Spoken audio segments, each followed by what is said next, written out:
Titanic के second part में आपका स्वागत है। Mistake number 4। अक्सर शिप को ऐसे आइसबर्ग का सामना करना पड़ता है जिसके बड़े बड़े पैरवी जहाज आसानी से हैंडल कर देते हैं। शायद कप्तान स्मिथ ने भी ऐसा ही सोचा था। आइसबर्ग की खबर मिलते ही कप्तान स्मिथ ने जहाज़ के इमरजेंसी बंद करने का हुक्म दिया, साथ ही टाइटैनिक का रुख बदलने का भी आदेश दे दिया। वैसे कप्तान स्मिथ ने आइसबर्ग से बचने के लिए बहुत कोशिश की, लेकिन फासला इतना कम रह गया था कि अब आइसबर्ग टाइटैनिक के सेंटर से टकरा गया था। लेकिन टाइटैनिक के अभी भी बचने के बहुत उम्मीद थी। शायद आइसबर्ग जहाज़ के बॉडी को नुकसान ना पहुंचाए या आइसबर्ग जहाज़ से टकराते ही टूट जाता। शायद ऐसा ही होता अगर ये चौथी गलती अपना काम नहीं दिखाती। एक्सपर्ट का मानना था कि जो टाइटैनिक की बॉडी पर रिवेट लगी थी वो स्टील की नहीं लगी हुई थी, कास्ट आयरन की बनी थी। इन रिपीट का काम लोहे के बड़े बड़े पीसों को आपस में जोड़ने का काम होता है। इस वजह से जिस जगह आइसबर्ग टाइटैनिक की बॉडी से टकराया वहाँ के रिवेट प्रेशर के वजह से खुल गए। फिर वही हुआ जिस बात का कैप्टन को डर था। Mistake number 5। टाइटैनिक की टक्कर फुटबॉल विल जितने आइसबर्ग से हो चुकी थी और अब जहाज़ से निचले हिस्से में भी पानी बनना शुरू हो गया था। इस खतरनाक दौर ने कर्मचारी और पैसेंजरों को भी अलर्ट कर दिया था। जहाज़ में मौजूद टाइटैनिक के मालिक जोजिस पुरुष भले जहाज़ में पानी भर गया था, लेकिन टाइटैनिक की बचने की अभी भी उम्मीद थी।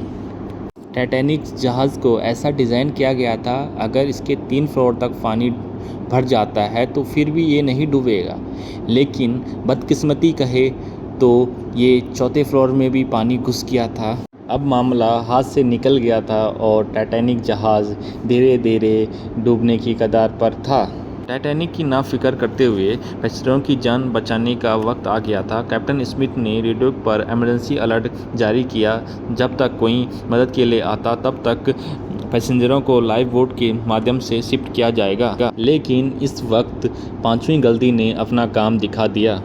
जी हाँ, जहाज में 32 लाइफ बोट की जगह थी, लेकिन 20 ही रखी गई। टाइटैनिक जहाज़ में पैसेंजर थे 1500 और बोट थी मात्र 20। Mistake number 6। हर तरफ अफरा तफरी का आलम था। हर शख्स उन गिनी चुनी कश्तियों में सवार होना चाहता था। 12 बज के पहली इमरजेंसी कश्ती समुद्र में उतारी गई, लेकिन यहाँ भी एक बड़ी गलती हो गई। जल्दबाजी के चक्कर में बिना भरे ही उतार दी गई कश्ती को, जिसमें सबसे पहले फर्स्ट क्लास वालों को तरजीह दी गई थी, यानी जो सबसे अमीर है उनको बिठाया गया था। अगर कश्ती में ज़्यादा इंसानों को बिठाया होता तो कम इंसानों की जान जाती। तेज़ी से जहाज़ समुद्र में डूबता जा रहा था। 2:18 पर शॉर्ट सर्किट की वजह से टाइटैनिक की सारी रोशनी बुझ गई।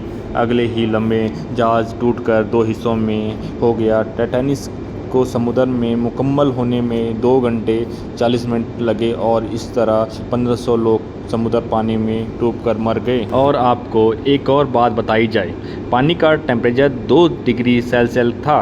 अगर पैसेंजर इस ठंडे पानी में छलांग भी लगाते बचने का कोई चांस नहीं था, क्योंकि कोई भी इंसान इतने ठंडे पानी में 30 मिनट से ज़्यादा ज़िंदा नहीं रह सकता था। कहा जाता है कि मरने वालों की संख्या 1500 ज़्यादा थी, क्योंकि जिन लोगों की जहाज़ के कर्मचारियों से जान पहचान थी उनमें से कई लोग टाइटैनिक पर बिना टिकट के सवार हो गए थे। जिंदा बच जाने वालों में से सबसे ज़्यादा संख्या बच्चों और खतीमों की थी। दूसरी तरफ कप्तान स्मिथ था, जो सारा वक्त लोगों की जान बचाने में लगा हुआ था। वो आखिरी इंसान था जिसने डूबते जहाज़ से छलांग लगाई थी। आशा उम्मीद करता हूँ आपको ये कहानी पसंद आई होगी। चौहान UK09 को सपोर्ट करते रहे, सब्सक्राइब करते रहे और कमेंट करते रहे।